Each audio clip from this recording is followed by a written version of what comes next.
검은 데는 기독교 세력이 센 데고요. 천주교 포함해서. 허연 데는 흔히 이제 이슬람교 혹은 공산주의 영향으로 무교인 지역이 많습니다. 근데 우리가 잘 고려를 해야 되는 것이, 지금 종교개혁 주간이라서 그 내용을 설명을 드릴 텐데, 종교개혁은 서방에서 일어난 겁니다.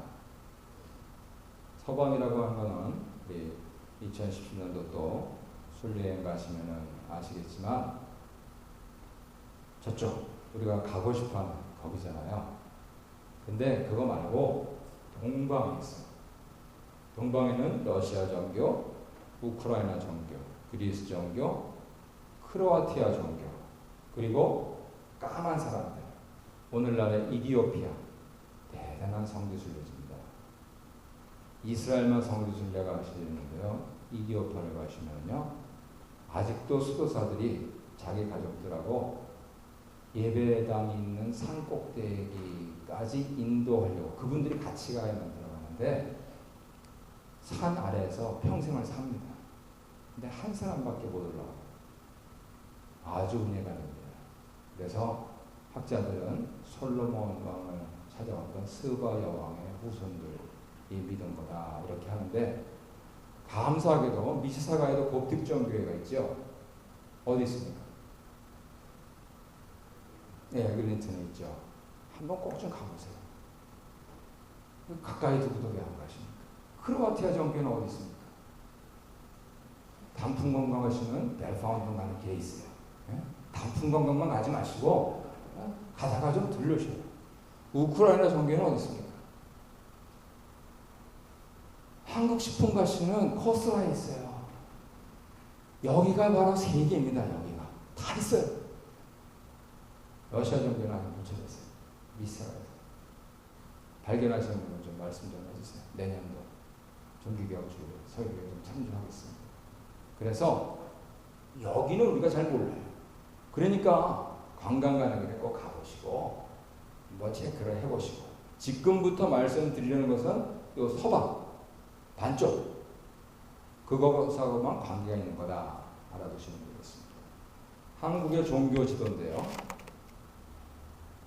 불교가 승한 지역, 또 기독교가 승한 지역, 가운데 지도 기준으로 하면은 노랗게 된 부분들은 불교가 센데, 그 밖에 초록색은 기독교가 센데, 특별히 전북, 그 다음에 충남, 요 절대에서는 아주 절대 강세, 오늘날 교단으로 치자면 대시 쪽 교단이 굉장히 셉니다. 반면에 경상도에서 예수 믿으시는 분들은 참 그 모진 바퀴를 다 무릅쓰고 예수 믿으시는 거다. 우리가 이해를 해야 돼요. 불교가 워낙 센데니까. 오늘은 순교자들이면서 헌신자들인 종교개혁자들의 발자취를 잠깐 일별을 해보고, 그분들이 결국 우리가 그래서 종교개혁의 후예를 개신교라고 부르잖아요. 그분들이 제시했던 세 가지 원리에 대해서 같이 기억을 하는 시간을 갖도록 하겠습니다. 그 세 가지 원리가 뭐냐면, 오직 성경, 오직 믿음.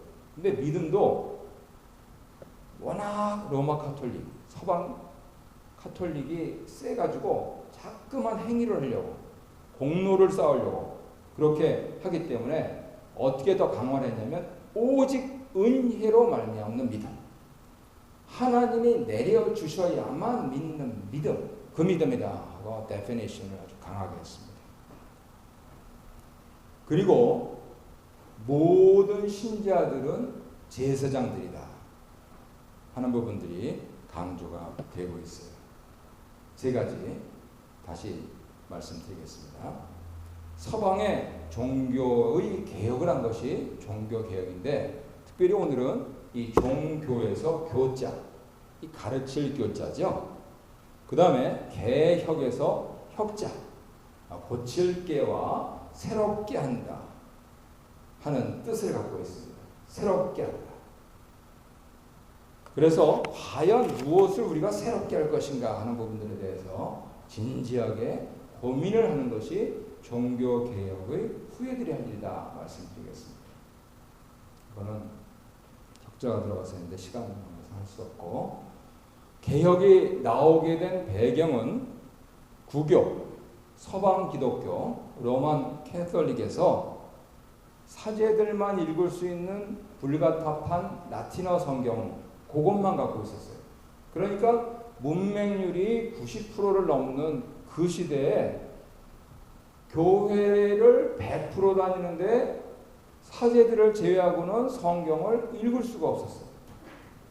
글자도 못 읽고 읽는다고 해도 성경책이 없고, 그래서 바로 그런 것들 때문에라도 오늘날도 카톨릭에서는 우리 믿음의 권위를 어디에다 둡니까? 하고 이렇게 질문을 하면은 당연히 하나님 말씀이죠. 더구나 우리가 갖고 있는 66권 성경 말고 구약하고 신약 사이에 11권의 위경이 있어요. 굉장히 아름다운 이야기들이 있습니다. 하지만 우리 개혁자들은 그거는 성경으로 받을 수 없다. 그래서 우리는 66권을 갖고 있는데 공동번역 성경 77권을 갖고 있는 그 성경이 하나님 말씀입니다. 그렇게 접수를 하고 나서 그 다음에 뭐라 그러냐면, 하지만 평신자들은 잘 모르시니까, 더구나 주교님들의 주교 교황께서 성경을 다 통달하신 교황께서 내려주시는 말씀, 우리는 그것을 교황 칙서라고 해요.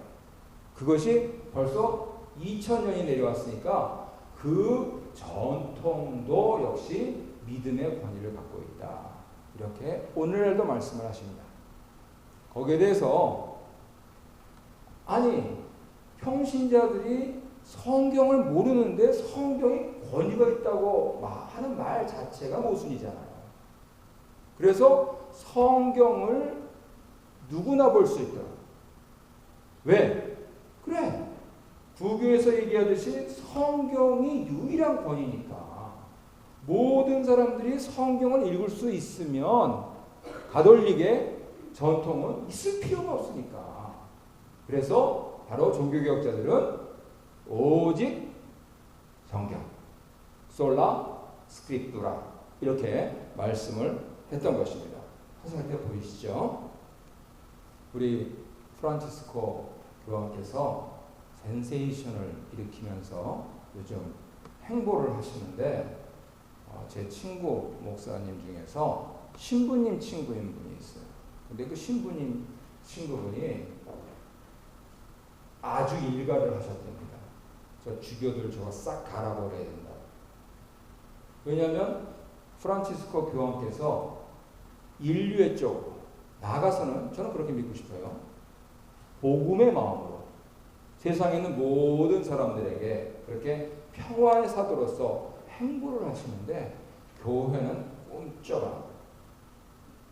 왜냐하면 일단은 바티칸에는 추기경단 빨간 모자 쓰시는 분들 있잖아요. 그분들은 또 주교님하고는 다른 거예요. 그분들이 교황을 뽑으시는 거예요. 추기경들은 물론이고 교황님 밑에 있는 주교, 한국에는 몇 분의 대주교가 계십니까? 가톨릭 다니시는 분 안 계십니까? 두 분이 세 분. 서울대교구, 그 다음에 원주대교구, 또 하나 새로 생기지 않았어요? 모르겠어요? 확인해서 저한테 좀 알려주시기 바랍니다. 이분들은 꿈쩍을. 그래서 평신부께서 싹 깔아버려야 된다. 그 얘기를 듣고 제가 뒷머리가 찢겼었습니다. 종교개혁이 일어나겠구나. 바로 그런 배경이에요. 이게 바뀌어야 되는데, 새롭게 돼야 되는데, 기존에 있는 이스태블리시 됐던 시스템은 꿈쩍을 하는 거예요.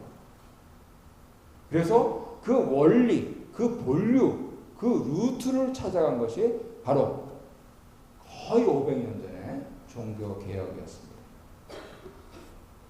특별히 무엇이 도화선이 됐느냐면 면죄부가 도화선이 돼가지고요. 역사적으로는 조금 이따 흉물스러운 건물을 제가 보여드리려고 합니다만 겉으로 보면 멋있어요. 근데 뒤에서 보면 하나도 안 멋있어요.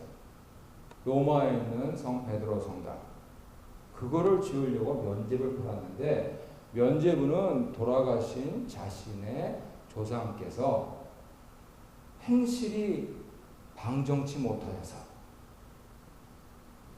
지금 천국에는 못 가시고 연옥에 계실 것 같아요. 그런데 후손이 아직 살아서 찬스가 있다. 뭐가 있느냐? 네가 돈을 내면 교황께서 사인하신 종이를 줄 텐데 이 종이를 갖고 있으면 네 조상이 연옥에서 천국으로 간다. 면죄된다. 이거를 열심히 파신 거예요. 그래서 성경을 못 읽은 평신자들은 그 말씀이 옳은가 보다. 그래가지고 그 참 먹고 살기도 힘든데 조상을 잘 대하려고 없는 돈을 짜내가지고 돈을 주고 종이를 받았던 것이죠. 그러니까 성경을 읽은 학자들이나 또 수도승들이 이렇게 보니까 좀 해도 너무한다. 실제적으로 따지고 보면은 저 로마에 모든 돈이 다 로마에 가는데 세상에 어떤 황제보다도 훨씬 부자인 교황이 그 가난한 서민들 주머니를 털어서 대신 종이를 주고 그 돈을 다 갖고 와서 성당을 짓고 있다. 이건 말도 안 된다. 그렇게 생각을 해서 구원은 돈 주고 종이 받아서 되는 게 아니고 오직 믿음으로 되는 겁니다. 왜요? 저 로마서 1장 좀 보세요. 저렇게 돼 있지 않습니까? 저게 로마서에만 있는 게 아니고 하박국 시대부터 신구약을 통관하면서 내가 예수를 믿으면 뭐에 따라서요? 성경에 따라서 내가 예수를 믿으면 구원받는 것이라고 성경이 가르치고 있습니다. 그래서 우리가 누누이 들었던 이신칭의 그리고 이 습관이 쉽게 고쳐지질 않으니까 또 뭔가 이렇게 하면서 하려고 하니까 그게 아니고 오직 은혜로 위에서 내려오는 은혜로 아무리 믿고 싶어도 믿을 수가 없습니다. 석박사학위를 몇 개 갖고 있어도 믿을 수가 없어요. 그런데 아무것도 모르는 우리들은 하나님께서 믿음을 주셔서 은혜로 주셔서 예수를 믿는 것입니다. 이렇게 가르친 거예요. 그래서 오직 믿음으로 솔라 피데 오직 은혜로 솔라 그라티아 이렇게 말씀을 하셨던 것이죠. 그리고 앞에 두 가지를 놓고 가만히 보니까 결국은 나는 알고 너는 모른다. 그러니까 알고 있는 우리들이 시키는 대로 해라. 이것을 이제 사제주의라고 부르죠. 구약용어로 하자면 제사장주의. 그래서 개혁자들은 무슨 소리냐?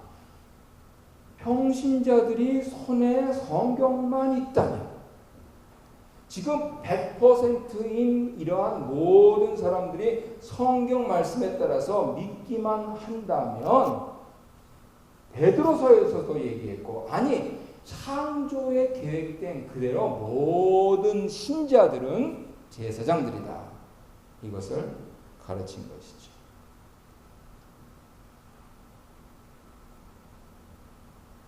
그래서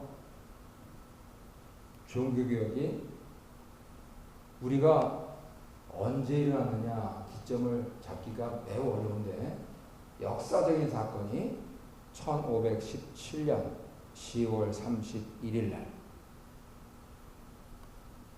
위텐베르그 대학의 문에서 대자우가 붙어가지고 그것이 나라로 번지고 그것이 결과적으로 역사를 뒤흔들었기 때문에 곧대로 잡습니다.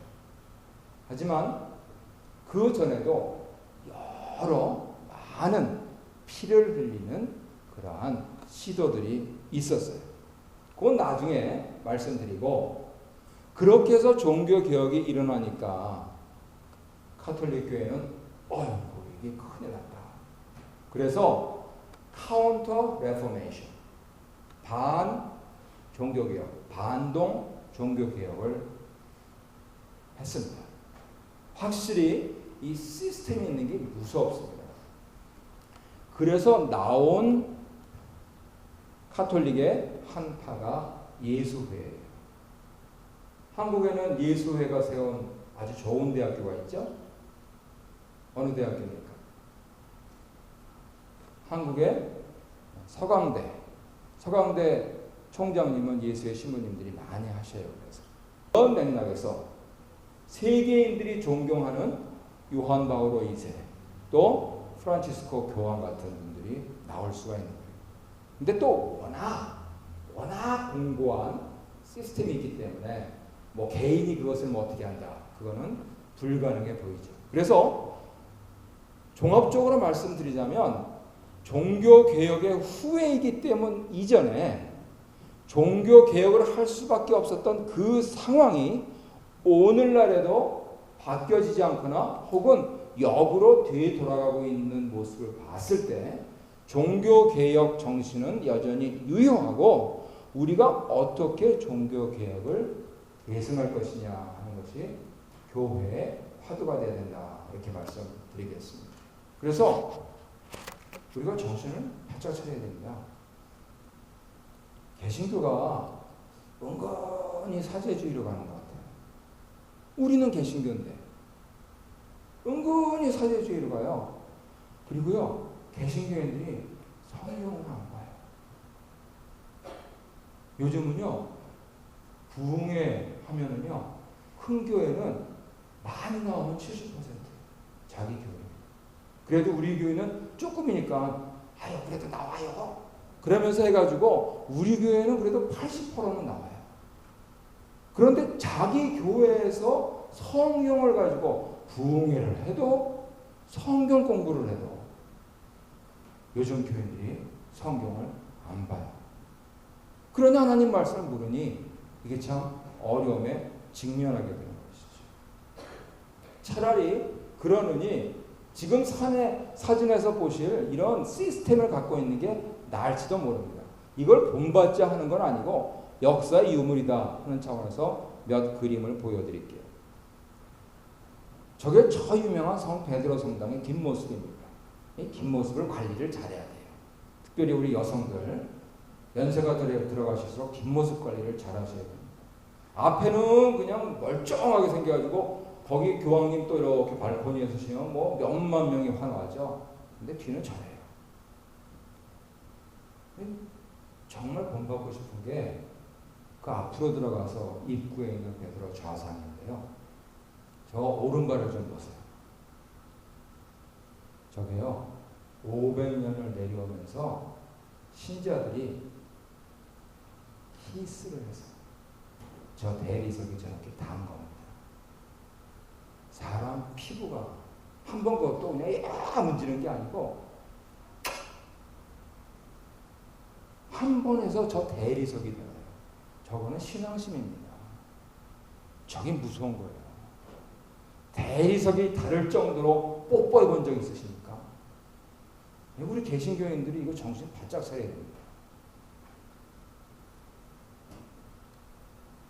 그렇지만 뭐 박물관이다 그런 뜻입니다. 가봤자 새가 집 짓고 있고 그래요. 하도 쫓다 못해가지고 그냥 지어라. 차라리 먼저 있는 놈이 나중에 오는 놈은 쫓겠지. 그러면서 바티칸 박물관 이렇게 써놓은 겁니다. 오른쪽에 있는 그림은 야외에서 예배 시간에 보여드릴 수가 없습니다만 뭐가 있는가 궁금하신 분은 예배 끝난 다음에 컴퓨터 하나 보시고요. 유명한 피렌체의 두오모 성당입니다. 이렇게 보면은 별거 없는 것 같죠? 와, 정말 대단합니다. 야, 어떻게? 그러니까 신앙을 예술로 승화시킨 거예요. 저희 곱슬머리 누굴까요?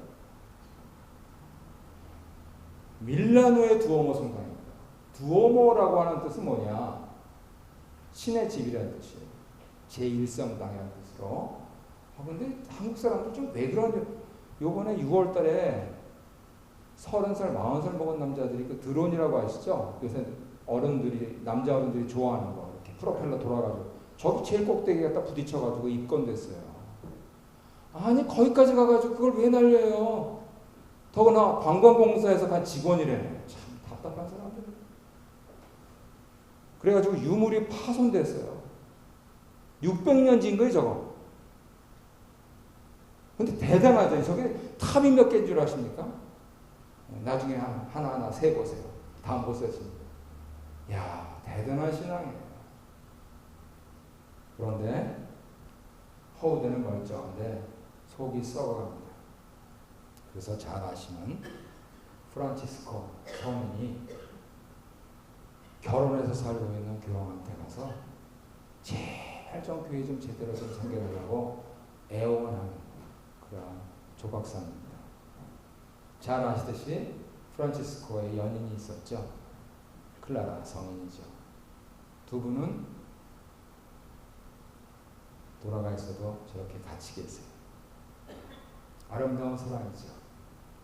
한편으로 우리는 단테를 문학가로 알고 있는데 단테는 신학자입니다. 그분이 신곡을 쓴 것은 카톨릭 교회를 비판하기 위해서 쓴 거예요. 지금 뭐 1등급, 2등급, 3등급, 4등급 불교냐 하면서 신학을 개진한 거예요. 그래서 오늘날도 이분의 글이 읽히는 이유가 여기에 있습니다. 그리고 오늘 말씀드리고 싶은 분이 바로 이분이에요. 프라하에 가시면 보실 수가 있어요. 체코는 보헤미아와 슬로바키아가 같이 있었죠. 그래서 체코슬로바키아에 있다가 나중에 소련 붕괴되고 나서 이렇게 헤어졌잖아요.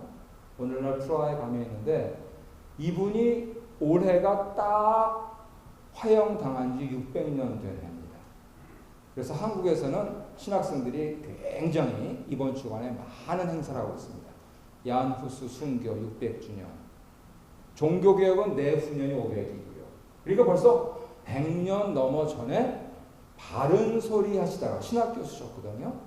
브레타 순교하신 분이에요. 저렇게 되어 있어요.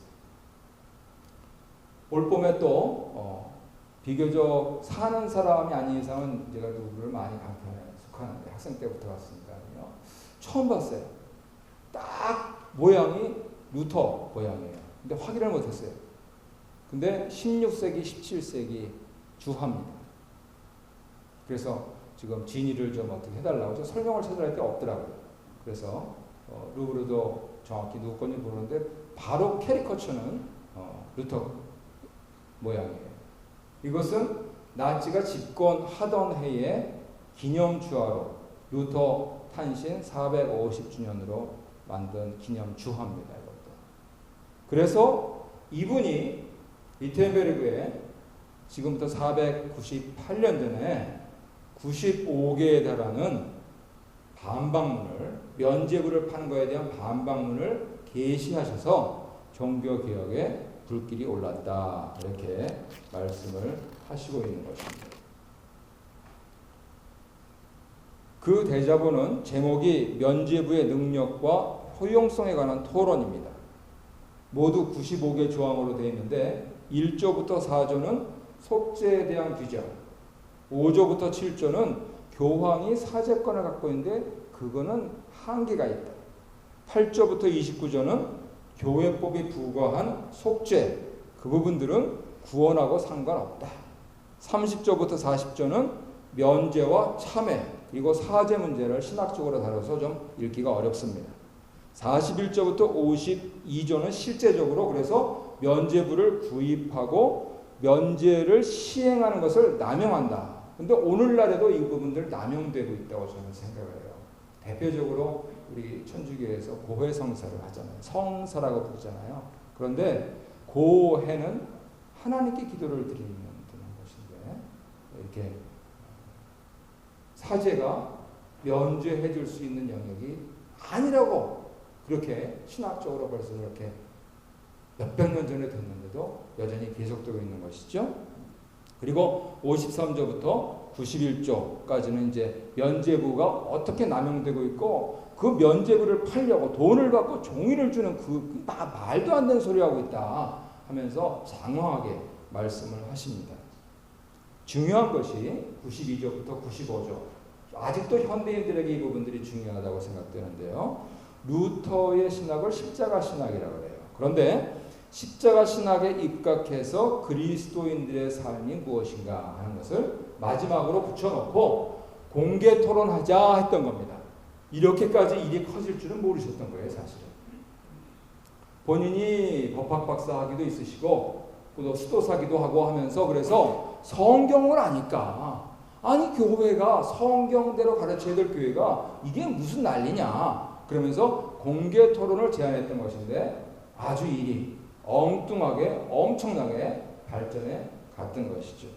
뭐 그것까지 알 필요는 없고 우리 다 함께 92조부터 95조 현대 생활에 어떻게 적용할 것인가 저 거의 500년 전의 주장을 하면서 한번 다 같이 읽겠습니다. 시작. 그리스도의 백성들을 향하여 평안하지도 않은데 평안하라 평안하라 하는 모든 선지자들은 다 물러가야 한다. 그리스도의 백성들에게 십자가가 없는 곳에서 십자가를 외치는 모든 선지자들에게 축복이 있을 것이다. 그리스도인들은 머리이신 그리스도를 형벌, 죽음을 거치면서 부지런히 따르도록 교훈되어야 한다. 그러므로 하늘나라는 평화에 대한 잘못된 확신을 통해서가 아니라 많은 고난을 통해서 들어가게 된다는 것을 확신하여야 한다. 네, 감사합니다. 영어로는 이렇게 되어 있는데 라틴어는 못 읽으니까요. 특별히 94조 제일 뒤에 보면은 실제적으로는 지옥 이렇게 되어 있어요. 근데 이제 우리 한국 교회의 이 전통인데 한국인들의 습성상 지옥 같다. 그러면 이게 자꾸만 신앙생활에 이게 도움이 안 되고 시험이 들거든요. 사도신경에서도 예수님께서 지옥 가셨다 하는 게 나와 있어요. 그런데 우리는 그걸 빼고 고백을 합니다. 그것처럼 저도 우리 성도님들을 고려해서 94조 제일 뒤에 지옥 부분들은 빼고 이렇게 번역을 좀 교정을 해서 말씀을 드린 것 확인을 해드립니다. 그래서 이후에 종교개혁자들, 이전의 종교개혁자들 대표적인 그러한 초상이 나와 있는데 간단하게 좀 살펴보도록 하겠습니다.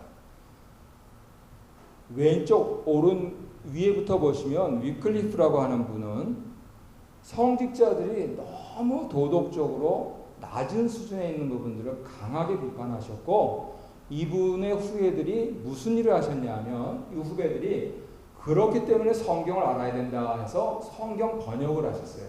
그래서 오늘날에도 이 전통을 따라서 성경을 번역하는 성교의 이름을 뭐라고 그러죠? 위클리프 성교회라고 해요. 우리 교회도 형편이 좋아지면 꼭 좀 후원하고 싶은 성교회예요. 예수님께서 복음이 온 땅에 전파될 때까지 말씀하셨기 때문에 위클리프 성교회에서는 모든 토인들의 언어로 성경을 번역하는 일에 아주 진력합니다. 그래서 그분들에 따르면은 불과 한 20년 전만 해도 전 세계 6천여 종의 언어가 아직 성경을 안 갖고 있다. 그러는데 그 사이에 한 3,000개로 줄었어요. 그러니까 그분들은 매우 강하게 예수님 오실 때 가까웠다 이렇게 믿고 있습니다. 우리가 그런 부분들을 신앙을 본받아야 됩니다.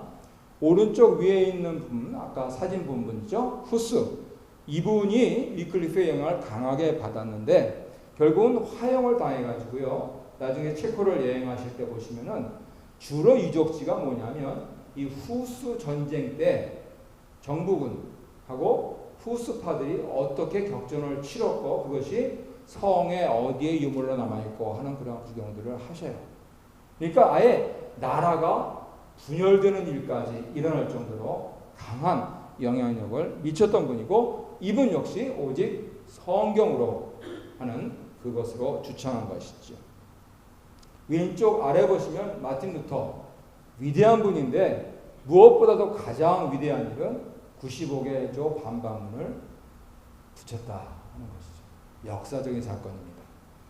오른쪽 아래를 보시면 스위스의 개혁자 쯔핑글리가 나오는데 스위스가 오늘날 영세 중립국으로서 굳건하게 자신들의 위치를 공고히 하는데 쯔핑글리를 비롯해서 조금 뒤에 보시는 칼빈 같은 이런 분들의 영향이 굉장히 큽니다.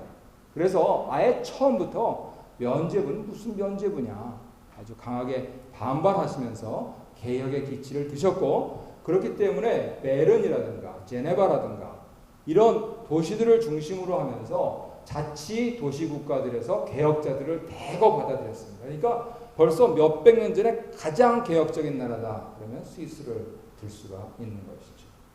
우리는 장로교회니까 이 부분들을 좀 강조해서 설명을 드리면 존 칼빈 같은 경우는 아예 파리에 중등학교를 나오고 나서 법학사가 되고 나서 그 다음부터 성경을 보니까 지금 현 시스템이 이해가 안 되는 거예요. 그래서 파고 들어가고 하면서 결국은 본인이 제네바 도시 자체를 신정 국가로 그렇게 만들어서 본인도 많은 죽을 위협을 느꼈고 암살 위협도 느꼈지만은 끝끝내 개혁을 이루면서 오늘날의 개혁주의의 뿌리를 내린 거예요. 그리고 이분은 우리가 흔히 얘기하는 당회, 공동의회 이런 시스템의 기초를 놓은 분이에요. 그래서 오늘날 장로교로서 말씀을 드릴 때 시조가 누구냐 하면은 저 칼빈을 말씀을 드리는 것이죠. 오른쪽에 있는 분이 이 칼빈의 제자로서 스코틀랜드를 바꿔놓은 분이에요.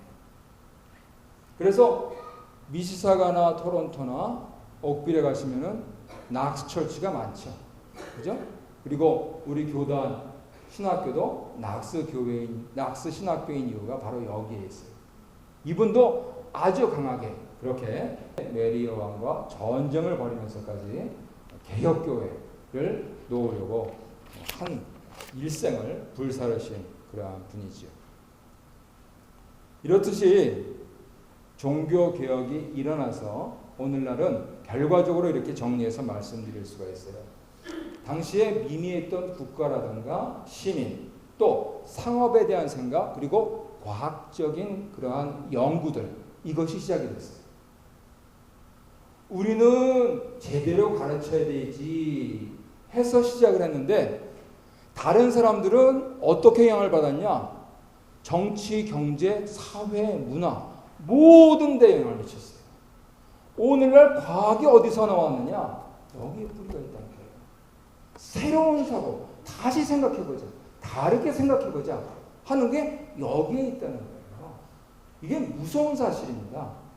우리는 늘 해오던 대로가 편하게 생각하는 개혁교회 교인들인데 세상은 그것을 채용해가지고요. 요즘 아이들이 없으면 못 사는 셀룰라폰 6개월이 멀다 하고 새로 나오잖아요. 세상에 우리 정신을 본받아서 저들이 그렇게 해서 정치, 경제, 사회, 문화를 발달시켰는데 우리는 고스란히 있는 게 아니에요. 하는 부분들에 대해서 반성을 해야 되는 겁니다. 당연히 로마 카톨릭 교회가 대상이 됐고요. 도시와 중산층을 치료했고요. 그리고 정치적으로 제어 정치가 연결되면서 근대 국가가 출발했습니다. 그래서 서부 유럽 중심으로 폴란드까지도 영향을 받으려고 하다 거기 카톨릭으로 한 게 돌아갔고요. 그래서 오직 성경, 오직 은혜로 말미암는 믿음, 그리고 모든 신자가 제사장이다 하는 부분들이 명백하게 가르쳐져야 된다 하는 것이 종교개혁의 정신임을 다시 말씀을 드립니다. 우리는 영국을 찾으실 수는 있죠. 지도에서 영국 북쪽에 있는 스코틀랜드 현재 한 6,500만 가운데 500만 정도 인구입니다. 스코틀랜드 자치 국회도 따로 있고요. 처치 오브 스코틀랜드도 있고요. 그런데 우리가 몸담고 있는 이곳은 저 스코틀랜드의 영향을 받은 곳입니다. 저 스코틀랜드 영향을 미국 교회가 받았고 미국 교회에서 남장로교, 북장로교에서 조선으로 선교사를 파송했던 것입니다. 캐나다는 비교적 신생국가이기 때문에 19세기에 스코틀랜드 국교회에서 승인을 해서 캐나다 장로교회가 설립이 됐습니다. 그랬을 때 과연 우리의 정체성, 종교개혁의 후예로서 우리의 정체성에 따라서 성도님들께서 꼭 아셔야 될 것 두 가지만 오늘 강조해서 말씀드리겠습니다. 우리는 유교적으로 생각을 해서 교회 목사는 집안의 가장 같다. 그리고 조금 더 이렇게 발달하는 그러한 조직으로 치자면은 회사의 사장님 같다. 이렇게 생각을 하시는 분들도 있어요. 그런데 교회는 그렇게 생각을 안 합니다. 목사는 교회들이 모인 곳의 노회의 회원이에요.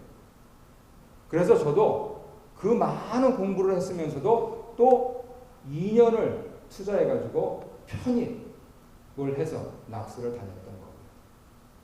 우리 교단에서 활동하려면 우리 교단의 법과 우리 교단의 역사를 알아야 된다. 다 알고 있는 거예요. 그런데도 시간을 들이고 돈을 들여서 했던 거예요. 왜냐하면 노회의 회원이 되기 위해서입니다. 교회는 더구나 지교회는 성도님들 것입니다. 그 점을 아시라는 거예요. 저 아래 보면은요, 총회헌법에 개교회 장로 숫자는 제한될 수 없다 이렇게 되어 있습니다. 저는 한국에 총신을 나왔는데 총신을 다닐 때 목회학 시간에 3학년 때 배운 게 뭐냐면 가능한 한 당신이 이제 담임으로 일할 위임받아서 담임으로 일할 교회에서 장로님들을 적게 뽑는 것이 당신의 능력이다. 이렇게 교과서에는 안 나와요. 그런데 교수님도 가르치시고 선배들도 가르칩니다. 왜요? 목사 마음대로 할 수 있으니까. 그거는 장로교가 아니에요. 그거는 감리교예요. 솔직히 말씀드리면. 감리교는 그렇게 해요. 감독 정치이기 때문에. 그런데 장로교는 민주 정치이기 때문에 교인들이 다 하면 좋은데 모든 신자 제사장 다 하실 수가 없잖아요. 그러니까 교인들의 대표를 뽑아서 우리 교회를 잘 섬겨달라. 그분들이 장로님들이에요. 그래서 이러한 스코틀랜드 영향을 받은 총회 헌법에 따라서 우리 교회를 이렇게 들여다보면 무슨 소리냐면 우리 교회는 재정장로님 한 분, 예배장로님 한 분, 우리 교회 교인들 지금 이 자리에 한 50분 가까이 계시는 걸로 파악이 되는데요. 50분 정도의 교인들은 우리 교회는 주일날 예배드리면 되고 성도님들이 헌금하신 거 제대로 잘 계수해서 쓰여주면 된다. 그걸로 만족이다. 이렇게 생각을 하신다는 거예요. 그런데 교회가 그 일만 하는 게 아니거든요. 교회는 차세대도 교육을 시켜야 돼요. 또 우리보다 약한 곳에 선교도 해야 돼요. 그리고 지금 대부분 여성들께서 많이 계신데 여성들의 많은 활동도 하셔야 돼요. 여성 목회도 해야 돼요. 할 일이 많아요. 그렇다면 좌우던 타우던 우리 교회의 시스템은 예배장로님 한 분, 재정장로님 한 분으로 성도님들이 만족하고 있다 하는 뜻이 됩니다. 그 점에 대해서 우리 교회 가족들께서 리플렉션 하셔야 되는데 아니 그거야 목사님이 많이 뽑으면 되잖아요. 그래서 저 위에 거부터 말씀드렸잖아요. 그래서 뭐 새로 장로 뽑겠다. 저는 그런 거 전혀 의도도 없습니다. 예. 중요한 것은 성도님들께서 무슨 생각을 하고 이 교회에서 신앙생활 하시는가 하는 부분들에 대해서 우리 스스로 자발적으로 리플렉션 해야 된다 말씀을 드리는 것이죠. 그래서 끝으로 지속적인 계획을 위해서 몇 가지를 말씀을 드리면 개혁교회가 제대로 나가고 있어 보이지 않는 현실에서 우리는 오직 성경이라고 하는 부분들을 성도님들이 성경을 안 읽어서 잃어버리고 있는데 세상에서는 정치, 경제, 사회, 문화, 과학을 발달시키면서 아주 never mind, don't touch, 간섭받지 않는 나라고 하는 개념을 확고히 심어줘서 우리 집안에서부터 벌써 애들이 대학교 갈 때 되면 이것이 학교 교육으로 이루어집니다. 교회 교육은 실종된 지가 오래예요. 큰일입니다. 오직 믿음, 오직 은혜로 산다 하는 것을 세상은 너무너무 발달해서 모든 것이 물질이에요. 심지어는 교인들도 물질이에요. 따지고 놓고 보면 목사님, 장로님이 서로 고성을 내면서 다투시는 것도 결국은 따지고 보면 물질이에요. 왜 백부를 허가받지 않고 썼느냐? 당신 친구 선교사한테 그렇게 하면 되느냐? 백불 때문입니다. 백불.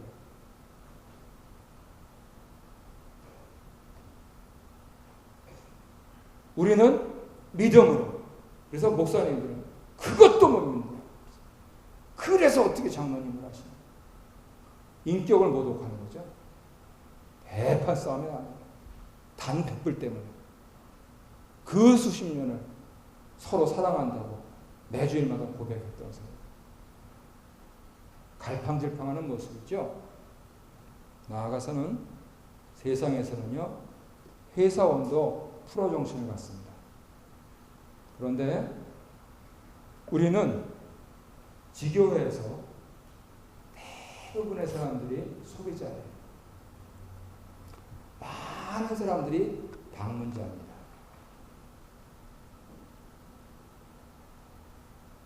교회가 커지면 커질수록 그래요.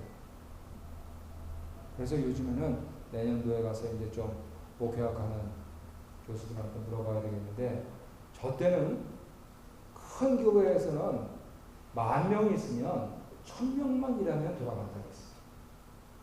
1,000명만 일하면. 그런데 요즘은 적어도 토론토에 있는 큰 교회 보면 500명도 일을 안 합니다.